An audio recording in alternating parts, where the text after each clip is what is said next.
ಆತ್ಮೀಯ ಸ್ನೇಹಿತರೆ ನಮಸ್ತೆ, welcome to Chaitanya career academy YouTube channel. ತುಂಬಾ ದಿವಸಗಳ ನಂತರ ಇವತ್ತು ಈ ಒಂದು ವಿಡಿಯೋವನ್ನ ಮಾಡ್ತಿದ್ದೇನೆ. ತುಂಬಾ ದಿವಸಗಳು ವಿಡಿಯೋವನ್ನ ಮಾಡಿರ್ಲಿಲ್ಲ. ಕೆಲವೊಂದಿಷ್ಟು ವೈಯಕ್ತಿಕ ಕಾರಣಗಳಿಂದಾಗಿ ವಿಡಿಯೋವನ್ನ ಮಾಡಲಿಕ್ಕೆ ಸಾಧ್ಯ ಆಗಿರಲಿಲ್ಲ.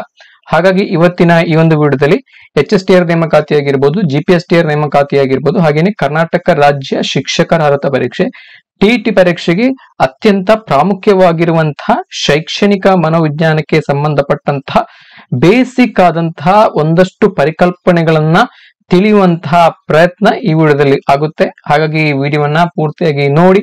ಹಾಗೇನೆ ನೀವಿನ್ನೂ ನಮ್ಮ ಚಾನೆಲ್ಗೆ ಹೊಸಬರಾಗಿದ್ರೆ ದಯವಿಟ್ಟು ಸಬ್ಸ್ಕ್ರೈಬ್ ಮಾಡ್ಕೊಳ್ಳಿ. ಸಾಕಷ್ಟು ಜನ ವೀಕ್ಷಕರು ನಮ್ಮ ಚಾನೆಲ್ ಅನ್ನ ಸಬ್ಸ್ಕ್ರೈಬ್ ಮಾಡದೆ ನೋಡ್ತಾ ಇದ್ದಾರೆ. ಹಾಗಾಗಿ ನೀವು ಸಬ್ಸ್ಕ್ರೈಬ್ ಮಾಡಿದ್ರೆ ನಾವು ಮುಂದಕ್ಕೆ ಇನ್ನೂ ಹೆಚ್ಚಿನ ಉತ್ತಮವಾದಂತಹ ವಿಡಿಯೋವನ್ನ ಮಾಡಲಿಕ್ಕೆ ನಮಗೊಂದು ಸ್ಫೂರ್ತಿ ಸಿಕ್ಕಂತಾಗುತ್ತೆ.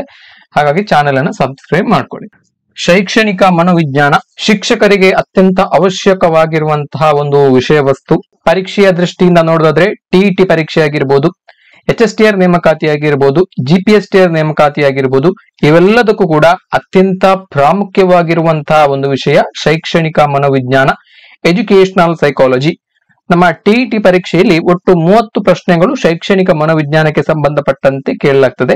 ಚೈಲ್ಡ್ ಡೆವಲಪ್ಮೆಂಟ್ ಅಂಡ್ ಪೆಡಾಗಜಿ, ಶಿಶು ವಿಕಾಸ ಮತ್ತು ಬೋಧನಾ ಶಾಸ್ತ್ರ ಅಂತೇಳಿ ಒಟ್ಟು 30 ಪ್ರಶ್ನೆಗಳನ್ನ TET ಯಲ್ಲಿ ಈ ಎಜುಕೇಶನಲ್ ಸೈಕಾಲಜಿಯ ಮೇಲೆ ಕೇಳಲಾಗ್ತದೆ. ಹಾಗಾಗಿ ಶಿಕ್ಷಕರಾಗಬೇಕಿದ್ರೆ ನಮಗೆ ಅತ್ಯಂತ ಅವಶ್ಯಕವಾಗಿರುವಂತಹ, ನಾವು ಓದಲೇಬೇಕಾಗಿರುವಂತಹ ಒಂದು ಕಾನ್ಸೆಪ್ಟ್ ಯಾವ್ದಪ್ಪ ಅಂತ ಹೇಳಿದ್ರೆ ಅದು ಶೈಕ್ಷಣಿಕ ಮನೋವಿಜ್ಞಾನ. ಹಾಗಾಗಿ ಇವತ್ತಿನ ಈ ವಿಡಿಯೋದಲ್ಲಿ ಶೈಕ್ಷಣಿಕ ಮನೋವಿಜ್ಞಾನದ ಒಂದಷ್ಟು ಮೂಲಭೂತವಾದಂತಹ ಪರಿಕಲ್ಪನೆಗಳನ್ನ ತಿಳಿಯುವಂತಹ ಪ್ರಯತ್ನವನ್ನ ಮಾಡೋಣ. ಶೈಕ್ಷಣಿಕ ಮನೋವಿಜ್ಞಾನದ ಬಗ್ಗೆ ನಾವು ತಿಳಿಯುವುದಕ್ಕಿಂತ ಮೊದಲು ಮನೋವಿಜ್ಞಾನದ ಬಗ್ಗೆ ಒಂದಷ್ಟು ಮೂಲಭೂತವಾದಂತಹ ವಿಚಾರಗಳನ್ನ ತಿಳ್ಕೊಳ್ಬೇಕು. ಮನೋವಿಜ್ಞಾನ ಅಥವಾ ಇಂಗ್ಲಿಷ್ ನಲ್ಲಿ ಸೈಕಾಲಜಿ ಅಂತೇಳಿ ಕರಿತೇವೆ.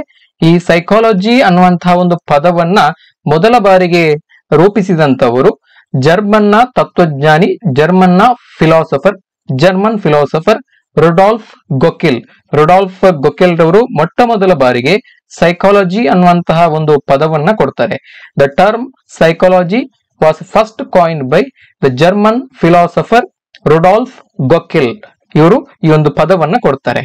ಈ ಸೈಕಾಲಜಿ ಅನ್ನುವಂತಹ ಪದ ಏನಿದೆ ಇದು ಲ್ಯಾಟಿನ್ ಭಾಷೆಯ 2 ಪದಗಳ ಸಮ್ಮಿಲನ. ಲ್ಯಾಟಿನ್ ಭಾಷೆಯ ಸೈಖೆ ಮತ್ತು ಲೋಗೋಸ್. ಸೊ ಈ 2 ಪದಗಳ ಸಮ್ಮಿಲನವೇ ಸೈಕಾಲಜಿ. ಸೊ ಲ್ಯಾಟಿನ್ ಭಾಷೆಯಲ್ಲಿ ಸೈಖೆ ಅಂತ ಹೇಳಿದ್ರೆ ಆತ್ಮ, ಲೋಗೋಸ್ ಅಂತ ಹೇಳಿದ್ರೆ ಅಧ್ಯಯನ ಅಥವಾ ವಿಜ್ಞಾನ ಅನ್ನುವಂತಹ ಅರ್ಥ ಇದೆ ಲ್ಯಾಟಿನ್ ಭಾಷೆಯಲ್ಲಿ. ಸೊ ಈ 2 ಪದಗಳ ಸಮ್ಮಿಲನವೇ ಸೈಕಾಲಜಿ. ಸೊ ಈ ಪ್ರಶ್ನೆಯನ್ನ ಕೇಳ್ಬೋದು. ಸೈಕಾಲಜಿ ಅನ್ನುವಂತಹ ಪದ 2 ಪದಗಳ ಸಮ್ಮಿಲನ. ಯಾವೆಲ್ಲ ಪದಗಳು ಅಂತೇಳಿ ಕೇಳ್ಬೋದು. ಸೈಖೆ ಮತ್ತು ಲೋಗೋಸ್, 2 ಪದಗಳ ಸಮ್ಮಿಲನವೇ ಸೈಕಾಲಜಿ. ಸೊ ಮೊದಲ ಬಾರಿಗೆ ಪ್ರಾರಂಭದ ದಿವಸಗಳಲ್ಲಿ ಈ ಮನೋವಿಜ್ಞಾನವನ್ನ ತತ್ವಶಾಸ್ತ್ರದ ಒಂದು ಶಾಖೆಯನ್ನಾಗಿ ಅಧ್ಯಯನ ಮಾಡಲಾಗ್ತಾ ಇತ್ತು. ಸೊ ಇಲ್ಲಿ ಮನೋವಿಜ್ಞಾನಕ್ಕೆ ತನ್ನದೇ ಆದಂತಹ ಅಸ್ತಿತ್ವ ಆ ಕಾಲಘಟ್ಟದಲ್ಲಿ ಇರಲಿಲ್ಲ. ಸೊ ಅದನ್ನ ಆತ್ಮದ ಅಧ್ಯಯನ ಅಥವಾ ಆತ್ಮದ ವಿಜ್ಞಾನ ಅಂತೇಳಿ ಕರಿತಿದ್ರು. The study of soul or the science of soul ಅಂತೇಳಿ ಸೈಕಾಲಜಿಯನ್ನ ಕರಿತಾ ಇದ್ರು. ಅಂದಿನ ತತ್ವಶಾಸ್ತ್ರಜ್ಞರು ಆತ್ಮದ ಸ್ವರೂಪವನ್ನ ಅರ್ಥ ಮಾಡಿಕೊಳ್ಳುವಲ್ಲಿ ಬಹಳ ಆಸಕ್ತರಾಗಿದ್ರು.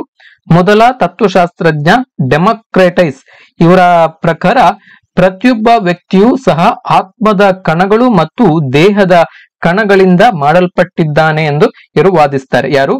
ತತ್ವಶಾಸ್ತ್ರಜ್ಞರಾಗಿದ್ದಂತಹ ಡೆಮೋಕ್ರಟೈಸ್. ಆದ್ರೆ ಆತ್ಮದ ಸ್ವರೂಪ ಆತ್ಮ ಯಾವ ತರ ಇದೆ ಅನ್ನೋದನ್ನ ಅವರು ನಿರ್ದಿಷ್ಟ ಪದಗಳಲ್ಲಿ ವ್ಯಾಖ್ಯಾನಿಸಲಿಕ್ಕೆ ಅವರಿಂದ ಸಾಧ್ಯ ಆಗ್ಲಿಲ್ಲ.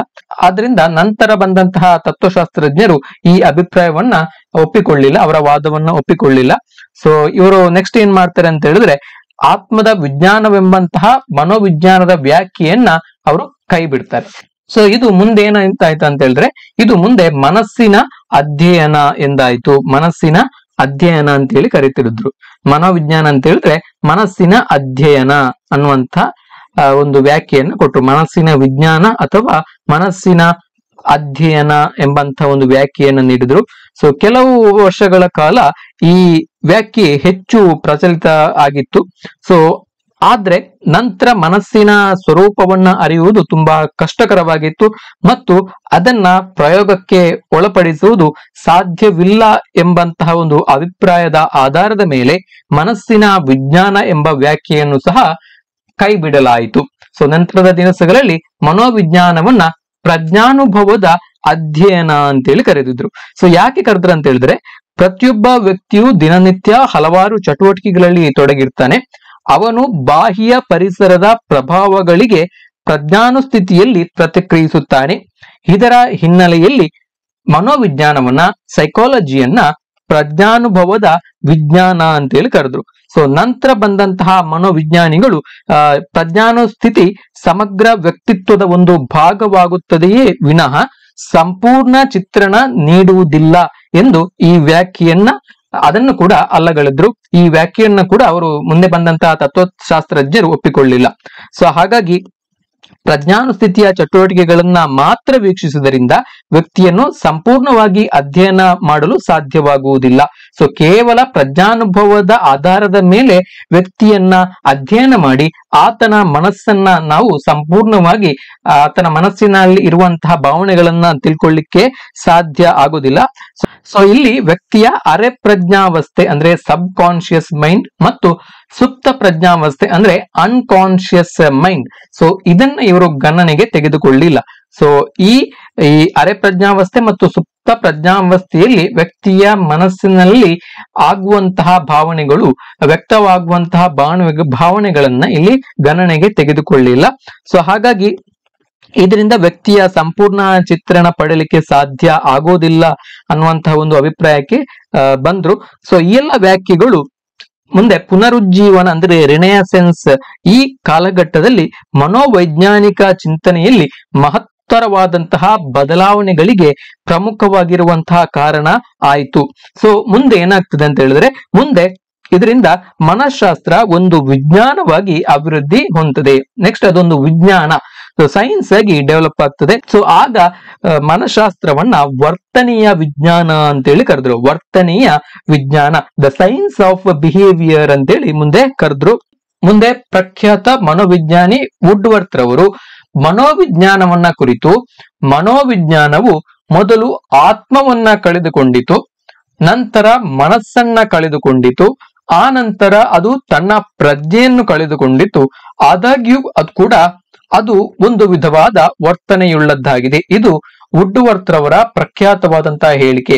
ಸೊ ಮೊದಲು ಮನೋವಿಜ್ಞಾನ ಅಂತ ಹೇಳಿದ್ರೆ ಆತ್ಮದ ಅಧ್ಯಯನ ಅಥವಾ ಆತ್ಮದ ವಿಜ್ಞಾನ ಅಂತ ಹೇಳಿ ಕರೆದ್ರು.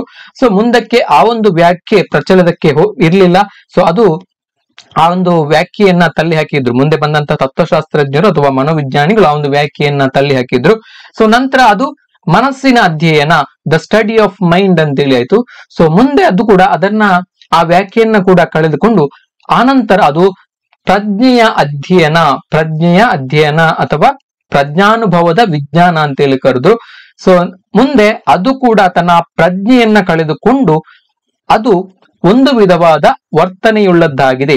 ಮುಂದೆ ಅದೇನಾಯ್ತು ಅಂತ ಹೇಳಿದ್ರೆ ವರ್ತನೆಯ ಅಧ್ಯಯನ, ಮನೋವಿಜ್ಞಾನ ಅಂತ ಹೇಳಿದ್ರೆ ವರ್ತನೆಯ ಅಧ್ಯಯನ ಅಂತೇಳಿ ಆಯ್ತು. ಹಾಗಾಗಿ ಈ ಒಂದು ಪ್ರಖ್ಯಾತವಾದಂತಹ ಹೇಳಿಕೆಯನ್ನ ವುಡ್ವರ್ತ್ ರವರು ಕೊಟ್ಟಿದ್ದಾರೆ. ಸೊ ಈ ಹೇಳಿಕೆಯನ್ನ ಕೊಟ್ಟು ನಿಮಗೆ ಈ ಹೇಳಿಕೆಯನ್ನ ನೀಡಿದಂತಹ ಮನೋವಿಜ್ಞಾನಿ ಯಾರು ಅನ್ನುವಂತಹ ಪ್ರಶ್ನೆಯನ್ನ ಕೂಡ ಕೇಳಬಹುದು. ಮನೋವಿಜ್ಞಾನವು ಮೊದಲು ಆತ್ಮವನ್ನು ಕಳೆದುಕೊಂಡಿತು, ನಂತರ ತನ್ನ ಮನಸ್ಸನ್ನು ಕಳೆದುಕೊಂಡಿತು, ಆ ನಂತರ ಅದು ತನ್ನ ಪ್ರಜ್ಞೆಯನ್ನು ಕಳೆದುಕೊಂಡಿತು, ಆದಾಗ್ಯೂ ಕೂಡ ಅದು ಒಂದು ವಿಧವಾದ ವರ್ತನೆಯುಳ್ಳದ್ದಾಗಿದೆ. ಈ ಒಂದು ಹೇಳಿಕೆಯನ್ನ ಪ್ರಖ್ಯಾತ ಮನೋವಿಜ್ಞಾನಿ ವುಡ್ವರ್ತ್ ರವರು ಕೊಟ್ಟಿದ್ದಾರೆ. ಸೊ ಮನೋವಿಜ್ಞಾನವನ್ನ ಒಂದು ವಿಜ್ಞಾನವಂತ ಹೇಳಿ ಕರೆದ್ರು. ಸೊ ಯಾವ ಆಧಾರದ ಮೇಲೆ ಕರೆದ್ರು ಅಂತ ಹೇಳಿದ್ರೆ, ಸೊ ಮನೋವಿಜ್ಞಾನವು ವ್ಯಕ್ತಿಗಳ ಮತ್ತು ಗುಂಪಿನ ವರ್ತನೆಯನ್ನು ವಿಶ್ಲೇಷಿಸಲು ಮತ್ತು ಊಹಿಸಲು ಅಗತ್ಯವಾದಂತಹ ದತ್ತಾಂಶವನ್ನು ಸಂಗ್ರಹಿಸಲು ವೈಜ್ಞಾನಿಕ ವಿಧಾನವನ್ನ ಬಳಸಿಕೊಳ್ಳುವುದರಿಂದ ಇದನ್ನ ವಿಜ್ಞಾನ ಅಂತ ಹೇಳಿ ಕರೆದ್ರು. ಸೊ ಇದು ವೀಕ್ಷಿಸಬಹುದಾದ ವರ್ತನೆಗಳನ್ನು ಮಾತ್ರ ಗಣನೆಗೆ ತೆಗೆದುಕೊಳ್ಳುತ್ತದೆ. ವಸ್ತುನಿಷ್ಠ ನಿದರ್ಶನ ಅಥವಾ ಸಾಕ್ಷಾಧಾರಗಳಿದ್ದಾಗ ಮಾತ್ರ ನೈಜ ವರ್ತನೆಗಳನ್ನ ಸ್ಥಿರಪಡಿಸುತ್ತದೆ. ಸೊ ಮನೋವೈಜ್ಞಾನಿಕ ಸಂಶೋಧನೆಗಳಲ್ಲಿ ಏನಾಗ್ತದೆ ಅಂತ ಹೇಳಿದ್ರೆ, ವರ್ತನೆಯ ಮೇಲೆ ಪ್ರಭಾವ ಬೀರುವಂತಹ ಚರಾಂಶಗಳ ಬಗ್ಗೆ ಹೆಚ್ಚಿನ ಮಾಹಿತಿಯನ್ನ ಪಡೆಯಲಾಗ್ತದೆ ಮತ್ತು ಪ್ರಕಲ್ಪನೆಗಳ ಆಧಾರದ ಮೇಲೆ ಕಾರ್ಯಕಾರಣ ಸಂಬಂಧವನ್ನ ಕಂಡುಕೊಳ್ಳಲಾಗ್ತದೆ. ಒಂದು ಸನ್ನಿವೇಶದಲ್ಲಿ ಕಂಡುಕೊಂಡಂತಹ ಫಲಿತಾಂಶಗಳನ್ನ ಅಂತಹುದೇ ಸನ್ನಿವೇಶದಲ್ಲಿ ನಾವು ಪರಿಶೀಲನೆಯನ್ನ ಕೂಡ ಮಾಡಬಹುದಾಗಿದೆ. ಸೊ ಮಾನವನ ವರ್ತನೆಯನ್ನ ಇದರಿಂದ ನಿಖರವಾಗಿ ಮುನ್ಸೂಚಿಸಲು ಸಾಧ್ಯವಾಗ್ತದೆ. ಹಾಗಾಗಿ ಎಲ್ಲ ಕಾರಣಗಳನ್ನ ಇಟ್ಕೊಂಡು ಮನೋವಿಜ್ಞಾನವನ್ನ ಒಂದು ವಿಜ್ಞಾನ ಅಂತೇಳಿ ಕರೆದ್ರು. ಸೊ ಹಾಗಾಗಿ ಮನೋವಿಜ್ಞಾನವು ಒಂದು ವಿಜ್ಞಾನವಾಗಿ ವರ್ತನೆಯನ್ನ ಅರ್ಥ ಮಾಡಿಕೊಳ್ಳಲು, ವರ್ತನೆಯನ್ನ ನಿಯಂತ್ರಿಸಲು, ವರ್ತನೆಯನ್ನ ಮುನ್ಸೂಚಿಸಲು ನೆರವಾಗ್ತದೆ. ಹಾಗಾಗಿ ಮನೋವಿಜ್ಞಾನದಲ್ಲಿ ಮಾನವನ ವರ್ತನೆಯನ್ನ ಅಧ್ಯಯನ ಮಾಡಲಾಗ್ತದೆ ಮತ್ತು ಸಾಂಪ್ರದಾಯಿಕ ಅಭಿಪ್ರಾಯಗಳನ್ನ ಪರೀಕ್ಷಿಸಲು ವೈಜ್ಞಾನಿಕ ವಿಧಾನಗಳನ್ನ ಬಳಸಲಾಗ್ತದೆ. ಹಾಗಾಗಿ ಮನೋವಿಜ್ಞಾನವು ಒಂದು ವರ್ತನಾ ವಿಜ್ಞಾನ ಅಂತ ಕೂಡ ಕರೀಬಹುದು. ಸೊ ವರ್ತನೆ ಎಂಬ ಪದವನ್ನ ಹೆಚ್ಚು ಪ್ರಚುರಗೊಳಿಸಿದಂತವರು ಅಮೆರಿಕನ್ ಮನೋವಿಜ್ಞಾನಿ, ಅಮೆರಿಕಾದ ಮನೋವಿಜ್ಞಾನಿಯಾಗಿದ್ದಂತಹ JB ವ್ಯಾಟ್ಸನ್. ಸೊ ವರ್ತನವಾದದ ಪಿತಾಮಹ ಅಂತೇಳಿ ಕರೀತಾರೆ. ಯಾರನ್ನ ಅಂತ ಹೇಳಿದ್ರೆ JB ವ್ಯಾಟ್ಸನ್ ರವರನ್ನ ವರ್ತನವಾದದ ಪಿತಾಮಹ, the father of behaviourism, the father of behaviourism ಅಂತೇಳಿ ನಾವು JB ವ್ಯಾಟ್ಸನ್ ರವರನ್ನ ಕರಿತೇವೆ. ಸೊ ಇವರ ಪ್ರಕಾರ ಮನೋವಿಜ್ಞಾನವು ವರ್ತನೆಯ ಅಧ್ಯಯನವಾಗಿದೆ. ಸೊ ಅವರು ವರ್ತನೆ ಅಂತ ಹೇಳಿದ್ರೆ ವಸ್ತುನಿಷ್ಠವಾಗಿ ವೀಕ್ಷಿಸಬಹುದಾದ ಯಾವುದೇ ಒಂದು ಕ್ರಿಯೆ ಅಥವಾ ಚಟುವಟಿಕೆ ಎಂಬ ವ್ಯಾಖ್ಯೆಯನ್ನ ಅವರು ನೀಡ್ತಾರೆ. ಅವರ ಪ್ರಕಾರ ವರ್ತನೆ ಅಂತ ಹೇಳಿದ್ರೆ ವಸ್ತುನಿಷ್ಠವಾಗಿ ವೀಕ್ಷಿಸಬಹುದಾದಂತಹ ಯಾವುದೇ ಒಂದು ಕ್ರಿಯೆ ಅಥವಾ ಚಟುವಟಿಕೆ ಅನ್ನುವಂತಹ ಒಂದು ವ್ಯಾಖ್ಯೆಯನ್ನ JB ವ್ಯಾಟ್ಸನ್ ರವರು ನೀಡ್ತಾರೆ. ಜೀವಿಗಳ ಎಲ್ಲಾ ಚಟುವಟಿಕೆಗಳು ವರ್ತನೆಯಲ್ಲದೆ ಬೇರೆಯಲ್ಲ, ವರ್ತನೆಯ ಹಿಂದಿರುವ ಮನಸ್ಸನ್ನು ತಿಳಿಯಲು ಸಾಧ್ಯ ಅಂತೇಳಿ ಇವರು ವಾದಿಸ್ತಾರೆ.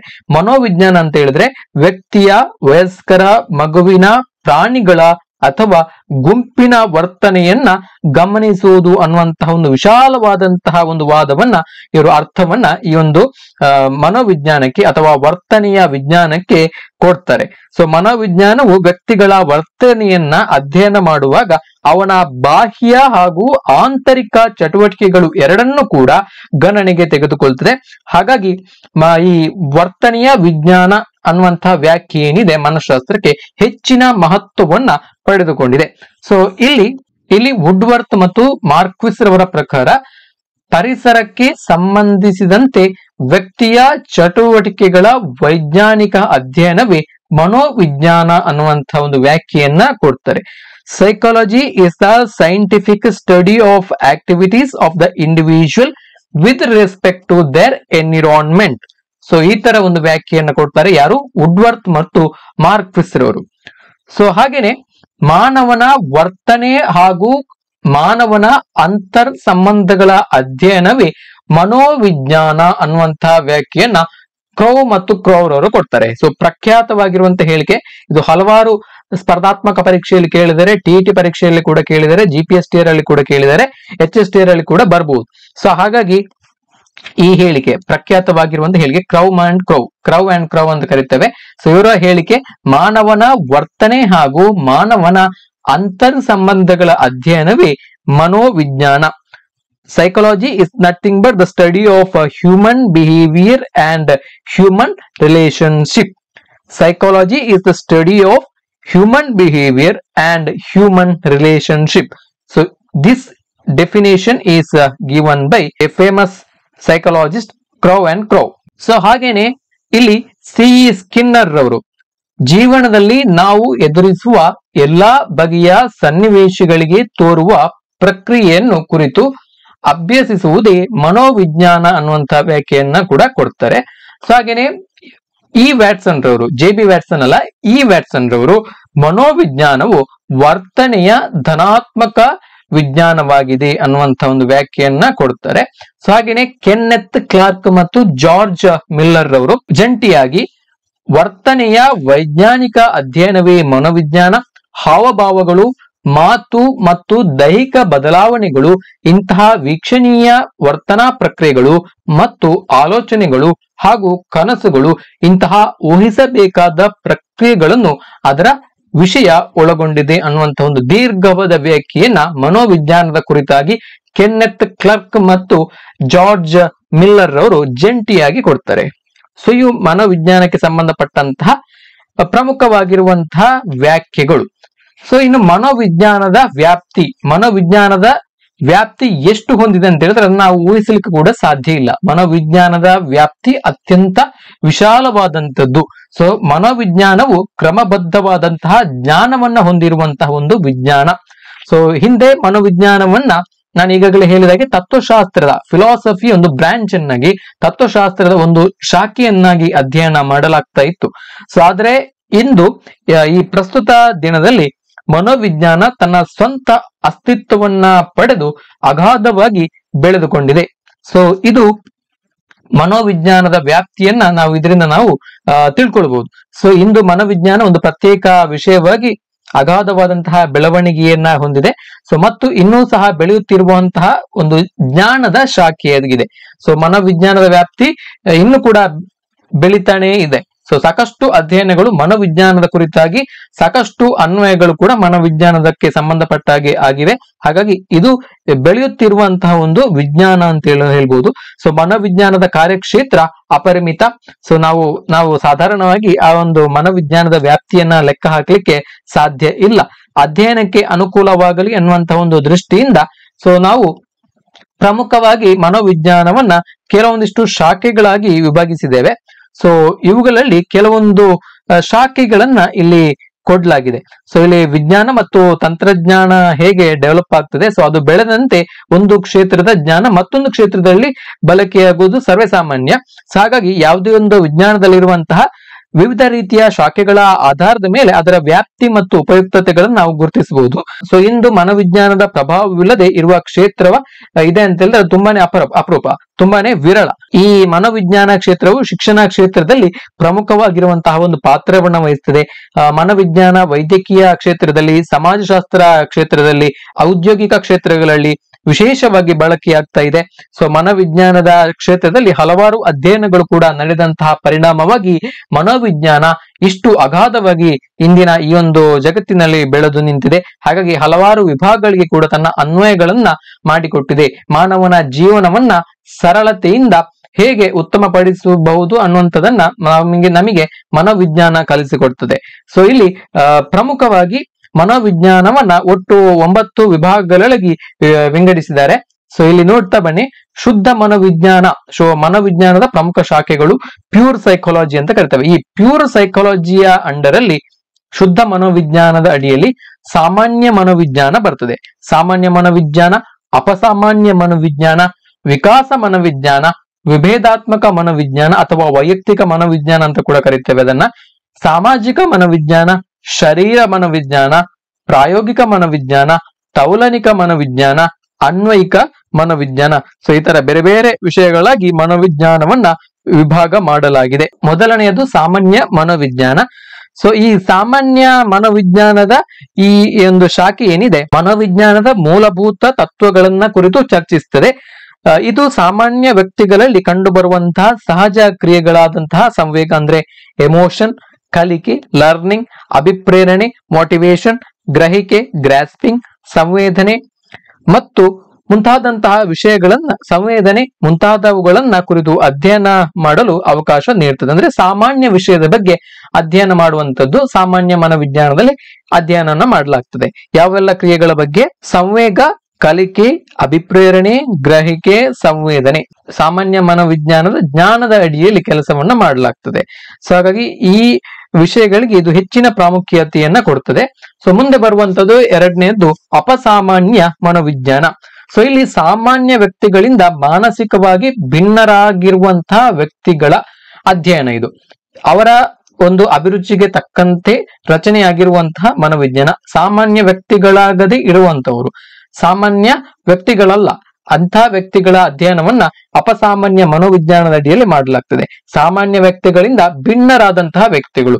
ಸೊ ಉದಾಹರಣೆಗೆ ಅಪರಾಧಿಗಳಿರ್ಬೋದು, ಬಾಲಾಪರಾಧಿಗಳಾಗಿರ್ಬೋದು, ಅಥವಾ ನರರೋಗಿಗಳಾಗಿರ್ಬೋದು, ಮತ್ತು ಮಾನಸಿಕ ರೋಗಿಗಳಾಗಿರ್ಬೋದು, ಮಾನಸಿಕ ಸಮಸ್ಯೆಯನ್ನ ಹೊಂದಿರುವಂತಹ ರೋಗಿಗಳಾಗಿರ್ಬೋದು. ಸೊ ಇಂಥವರಿಗೆ ಇಂಥವರನ್ನ ಸಾಮಾನ್ಯ ಮನೋವಿಜ್ಞಾನದ ವ್ಯಾಪ್ತಿಯ ಅಡಿಯಲ್ಲಿ ಇವರ ಸಮಸ್ಯೆಗಳನ್ನ ನಾವು ವಿಶ್ಲೇಷಣೆ ಮಾಡಲಿಕ್ಕೆ ಸಾಧ್ಯ ಇಲ್ಲ. ಹಾಗಾಗಿ ಅಪಸಾಮಾನ್ಯ ಮನೋವಿಜ್ಞಾನದ ಅಡಿಯಲ್ಲಿ ಇಂತಹ ವಿಷಯಗಳನ್ನ, ಇಂತಹ ಒಂದು ಕೆಟಗರಿಯಲ್ಲಿ ಬರುವಂತಹ ವ್ಯಕ್ತಿಗಳನ್ನ ಅಧ್ಯಯನ ಮಾಡಲಾಗ್ತದೆ.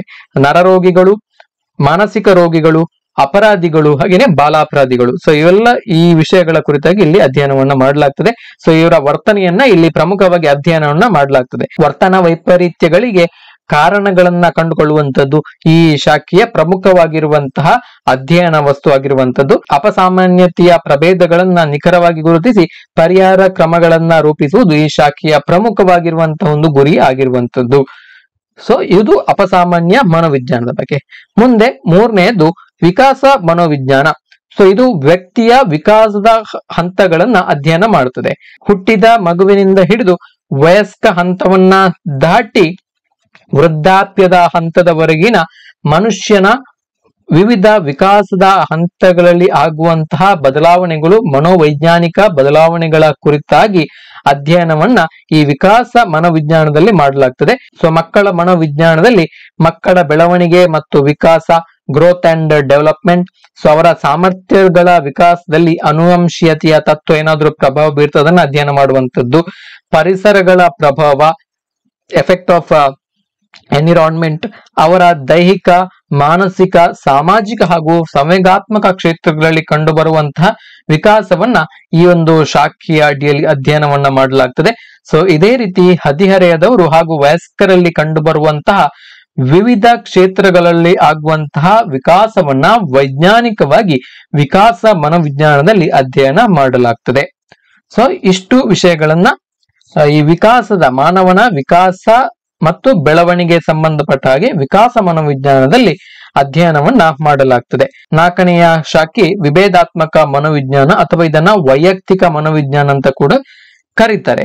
ಸೊ ಮಾನವರಲ್ಲಿ ಕಂಡು ಬರುವಂತಹ ವೈಯಕ್ತಿಕ ಭಿನ್ನತೆಗಳ ಸ್ವರೂಪ, ಇಂಡಿವಿಜುವಲ್ ಡಿಫರೆನ್ಸ್, ಸೊ ಅದನ್ನ ಅಳತೆ ಮಾಡುವಂತಹ ವಿಧಾನಗಳು ಮತ್ತು ಅವುಗಳ ಮೇಲೆ ಪ್ರಭಾವ ಬೀರುವ ಅಂಶಗಳ ಮೇಲೆ ಇಲ್ಲಿ ಅಧ್ಯಯನವನ್ನ ಮಾಡಲಾಗ್ತದೆ. ಬುದ್ಧಿಶಕ್ತಿಯಾಗಿರ್ಬೋದು, ಆಸಕ್ತಿ, ಮನೋಧೋರಣೆಗಳಾಗಿರ್ಬೋದು, ಸಂವೇಗಗಳು ಅಂದ್ರೆ ಎಮೋಷನ್ಸ್ ಗಳಾಗಿರ್ಬೋದು, ವಿವಿಧ ಕ್ಷೇತ್ರಗಳಲ್ಲಿ ವ್ಯಕ್ತಿಗತ ವ್ಯತ್ಯಾಸಗಳನ್ನ ಅತ್ಯಂತ ಸೂಕ್ತವಾಗಿ ಕರಾರುವಕ್ಕಾಗಿ ವೈಜ್ಞಾನಿಕವಾಗಿ ಇಲ್ಲಿ ವಿಭೇದಾತ್ಮಕ ಮನೋವಿಜ್ಞಾನದಲ್ಲಿ ಅಧ್ಯಯನ ಮಾಡಲಾಗ್ತದೆ. ಮುಂದೆ ಐದನೆಯ ಶಾಖೆ ಸಾಮಾಜಿಕ ಮನೋವಿಜ್ಞಾನ. ಸಾಮಾಜಿಕ ಮನೋವಿಜ್ಞಾನದಲ್ಲಿ ಗುಂಪಿನಲ್ಲಿ ವ್ಯಕ್ತಿಯ ವರ್ತನೆ ಮತ್ತು ಗುಂಪುಗಳು ಒಂದಕ್ಕೊಂದು ಹೊಂದಿರುವಂತಹ ಸಂಬಂಧ ಅಂದ್ರೆ ಇಂಟರ್ ರಿಲೇಷನ್, ಸೊ ಇದನ್ನ ಇಲ್ಲಿ ಅಧ್ಯಯನ ಮಾಡಲಾಗ್ತದೆ. ಸಾಮಾಜಿಕ ಅಂತ ಹೇಳಿದ್ರೆ ಸಮೂಹಕ್ಕೆ ಸಂಬಂಧಪಟ್ಟ ಹಾಗೆ ಅಥವಾ ಗುಂಪಿಗೆ ಸಂಬಂಧಪಟ್ಟ ಹಾಗೆ ಗುಂಪಿನಲ್ಲಿ ವ್ಯಕ್ತಿಯ ವರ್ತನೆ, ಸೊ ಇವುಗಳನ್ನ ಇಲ್ಲಿ ಅಧ್ಯಯನ ಮಾಡಲಾಗ್ತದೆ. ಸಮೂಹದ ಲಕ್ಷಣಗಳು ಅಂದ್ರೆ ಗುಂಪಿನ ಲಕ್ಷಣಗಳಾಗಿರ್ಬೋದು, ಅದರ ಕಾರ್ಯನಿರ್ವಹಣಾ ವಿಧಾನಗಳು, ವ್ಯಕ್ತಿ ಸಮೂಹ ಸಂಬಂಧಗಳು, ಇದರ ಸ್ವರೂಪಗಳು, ಸಮೂಹದಲ್ಲಿ ವ್ಯಕ್ತಿಯ ವರ್ತನೆಯ ಮೇಲೆ ಪ್ರಭಾವ ಬೀರುವಂತಹ ಅಂಶಗಳು, ಸೊ ಈ ಶಾಖೆಯ ಪ್ರಮುಖವಾಗಿರುವಂತಹ ಅಧ್ಯಯನ ವಸ್ತುಗಳಾಗಿರ್ತವೆ.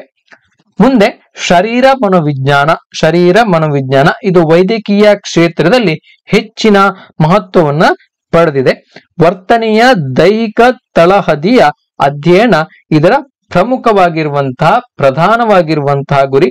ಬಾಹ್ಯ ಪರಿಸರದ ನಿರ್ದಿಷ್ಟ ಉದ್ದೀಪನೆಗೆ ಅಂದ್ರೆ ಸ್ಟಿಮ್ಯುಲಸ್ಗೆ ನಿರ್ದಿಷ್ಟ ಅನುಕ್ರಿಯೆ ತೋರಲು ಕಾರಣವಾಗಿರುವಂತಹ ದೈಹಿಕ ಕ್ರಿಯೆಗಳನ್ನ ಇದು ಅಧ್ಯಯನ ಮಾಡ್ತದೆ.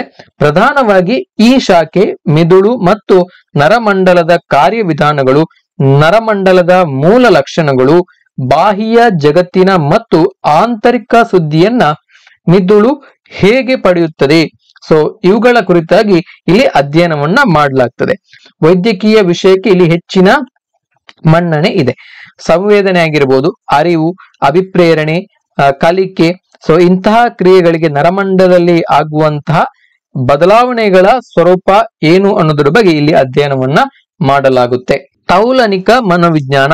ತೌಲನಿಕ ಮನೋವಿಜ್ಞಾನ, ಸೊ ಈ ಶಾಖೆಯಲ್ಲಿ ಮನೋವಿಜ್ಞಾನದ ಈ ಶಾಖೆಯು ಅತ್ಯಂತ ಸೂಕ್ಷ್ಮ ಜೀವಿಯಾದ ವೈರಸ್ ನಿಂದ ಅತ್ಯಂತ ಉನ್ನತ ಶ್ರೇಣಿಯ ಜೀವಿಯಾಗಿರುವಂತಹ ಮನುಷ್ಯರಲ್ಲಿ ಸೊ ವಿವಿಧ ಪ್ರಾಣಿಗಳ ವರ್ತನಾ ವಿನ್ಯಾಸಗಳ ಹೋಲಿಕೆ ಮತ್ತು ವ್ಯತ್ಯಾಸಗಳನ್ನ ಇಲ್ಲಿ ಅಧ್ಯಯನ ಮಾಡಲಾಗ್ತದೆ. ಸೊ ಇಲ್ಲಿ ಹೆಸರೇ ಹೇಳುವಂತೆ ತೌಲನಿಕ ಅಂದ್ರೆ ತಾಳೆ ನೋಡುವಂತದ್ದು, ಕಂಪೇರ್ ಮಾಡುವಂತದ್ದು. ಇಲ್ಲಿ ಹೋಲಿಕೆ ಮತ್ತು ವ್ಯತ್ಯಾಸಗಳನ್ನ ಪರಸ್ಪರ ಅಧ್ಯಯನ ಮಾಡಲಾಗ್ತದೆ. ಸೊ ಇಲ್ಲಿ ಅತ್ಯಂತ ಸೂಕ್ಷ್ಮಜೀವಿಯಾದಂತಹ ವೈರಸ್ ನಿಂದ ಆರಂಭವಾಗಿ higher organisms like humans, so ಈ ವ್ಯಕ್ತಿಗಳ ಹಾಗೆಯೇ ಪ್ರಾಣಿಗಳ ವರ್ತನೆಯ ಕುರಿತಾಗಿ ಪರಸ್ಪರ ಹೋಲಿಕೆಯನ್ನ ಮಾಡಿ ಅಧ್ಯಯನವನ್ನ ಮಾಡಲಾಗ್ತದೆ ತೌಲನಿಕ. ಹಾಗಾಗಿ ಈ ಹೆಸರು ಬಂದಿದೆ, ತೌಲನಿಕ ಅಂದ್ರೆ ತಾಳೆ ನೋಡುವಂತದ್ದು. ಸೊ ಹಾಗೇನೆ ಮುಂದಿನ ಶಾಖೆ ಅನ್ವಯಿಕ ಮನೋವಿಜ್ಞಾನ.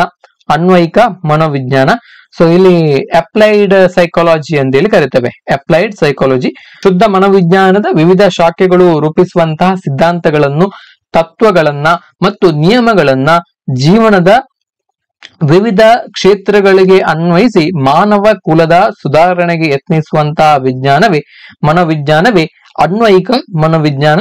ಅನ್ವಯಿಕ ಮನೋವಿಜ್ಞಾನದಲ್ಲಿ ಇನ್ನು ಕೂಡ ಕೆಲವು ಪ್ರಮುಖವಾಗಿರುವಂತಹ ಶಾಖೆಗಳನ್ನು ನಾವು ಪಟ್ಟಿ ಮಾಡಬಹುದು. ಅವು ಯಾವ ಅಂತ ಹೇಳಿದ್ರೆ ಶೈಕ್ಷಣಿಕ ಮನೋವಿಜ್ಞಾನ, ಚಿಕಿತ್ಸಾ ಮನೋವಿಜ್ಞಾನ, ಔದ್ಯೋಗಿಕ ಮನೋವಿಜ್ಞಾನ. ಶೈಕ್ಷಣಿಕ ಮನೋವಿಜ್ಞಾನ, ಸೊ ನಾವು ನೆಕ್ಸ್ಟ್ ಮುಂದಕ್ಕೆ ನಾವು ವಿಸ್ತೃತವಾಗಿ ತಿಳಿಯುವಂಥದ್ದು ಈ ಶೈಕ್ಷಣಿಕ ಮನೋವಿಜ್ಞಾನದ ಬಗ್ಗೆ. ಶೈಕ್ಷಣಿಕ ಮನೋವಿಜ್ಞಾನ ಈ ಶಾಖೆ ಶುದ್ಧ ಮನೋವಿಜ್ಞಾನದ ವಿವಿಧ ಶಾಖೆಗಳಲ್ಲಿ ಒಂದಾಗಿರುವಂತದ್ದು.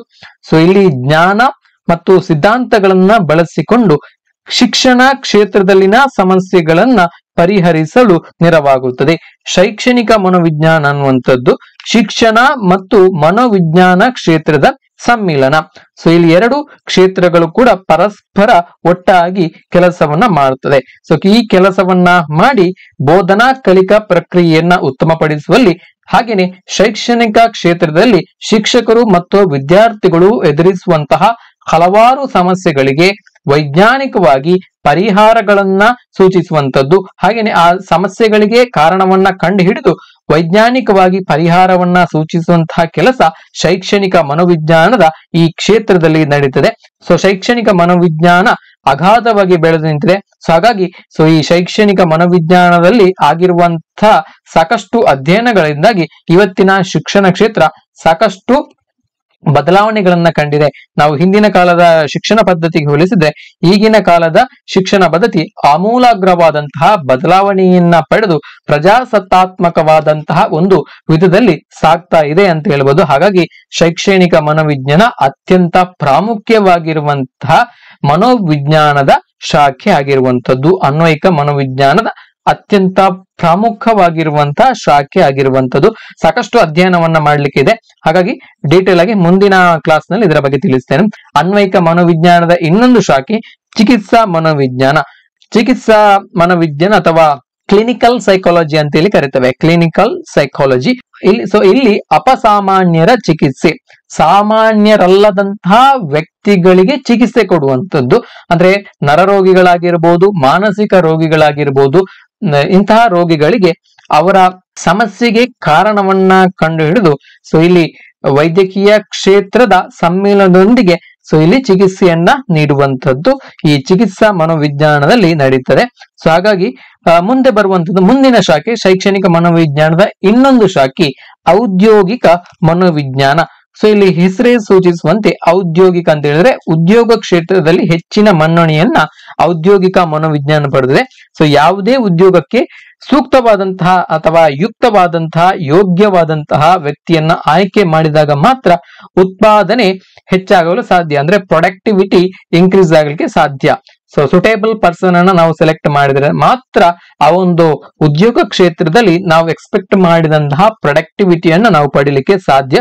ಹಾಗಾಗಿ ಇದರಿಂದ ಉದ್ಯೋಗಿಗಳಿಗೆ ಕೂಡ ಎಂಪ್ಲಾಯೀಸ್ ಗಳಿಗೆ ಕೂಡ ಉದ್ಯೋಗದಲ್ಲಿ ತೃಪ್ತಿ ದೊರಕುತ್ತದೆ.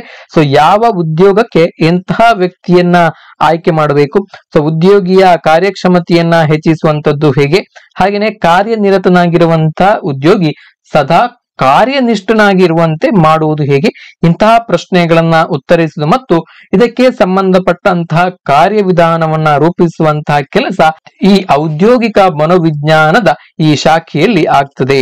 ಹಾಗಾಗಿ ಮನೋವಿಜ್ಞಾನ ತಾನು ಹೊಂದಿರುವಂತಹ ಹಲವಾರು ಶಾಖೆಗಳ ಮುಖಾಂತರ ವಿವಿಧ ಕ್ಷೇತ್ರಗಳಲ್ಲಿ ಸಾಕಷ್ಟು ಪ್ರಭಾವವನ್ನ ಬೀರುವಂತಹ ಸಾಮರ್ಥ್ಯವನ್ನ ಹೊಂದಿದೆ. ಹಾಗಾಗಿ ಇದು ಅತ್ಯಂತ ಅಗಾಧವಾಗಿ ಬೆಳೆದು ತನ್ನ ವ್ಯಾಪ್ತಿಯನ್ನ ಅಗಾಧವಾದಂತಹ ವ್ಯಾಪ್ತಿಯನ್ನ ಹೊಂದಿದೆ. ಸೊ ಫೈನಲಿ ಕನ್ಕ್ಲೂಡ್ ಮಾಡುವುದಾದ್ರೆ ಮನೋವಿಜ್ಞಾನ ಸಾಕಷ್ಟು ಬೆಳವಣಿಗೆಯನ್ನ ಕಂಡಿದೆ. ಸೊ ಆರಂಭದ ಹಂತಕ್ಕೆ ಹೋಲಿಸಿದ್ರೆ ಸಾಕಷ್ಟು ಬದಲಾವಣೆಗಳು, ಸಾಕಷ್ಟು ಸಂಶೋಧನೆಗಳು ಮನೋವೈಜ್ಞಾನಿಕ ಕ್ಷೇತ್ರದಲ್ಲಿ ನಡೆದು ಇಂದು ಮನುಕುಲದ ಅಭಿವೃದ್ಧಿಗೆ ತನ್ನದೇ ಆದಂತಹ ಕೊಡುಗೆಯನ್ನ ಈ ಮನೋವಿಜ್ಞಾನ ನೀಡ್ತಾ ಇದೆ. ಹಾಗಾಗಿ ಸೊ ಮುಂದಿನ ವಿಡಿಯೋದಲ್ಲಿ ನಮ್ಮ ಆಕ್ಚುಯಲ್ ಟಾಪಿಕ್ ಎಜುಕೇಶನಲ್ ಸೈಕಾಲಜಿ, ಶೈಕ್ಷಣಿಕ ಮನೋವಿಜ್ಞಾನಕ್ಕೆ ಸಂಬಂಧಪಟ್ಟಾಗೆ ಇನ್ನಷ್ಟು ವಿಚಾರಗಳನ್ನ ತಿಳಿಯುವಂತಹ ಪ್ರಯತ್ನವನ್ನ ಮಾಡೋಣ. ಸೊ ಒಂದು ವೇಳೆ ನಿಮ್ಗೆ ಈ ಒಂದು ವಿಡಿಯೋ ಯೂಸ್ಫುಲ್ ಅನಿಸಿದ್ರೆ ವಿಡಿಯೋವನ್ನ ಲೈಕ್ ಮಾಡಿ, ಹಾಗೆ ನಮ್ಮ ಚಾನೆಲ್ಗೆ ಹೊಸಬರಾಗಿದ್ರೆ ದಯವಿಟ್ಟು ಸಬ್ಸ್ಕ್ರೈಬ್ ಮಾಡ್ಕೊಳ್ಳಿ. Thank you. ನಮಸ್ತೆ.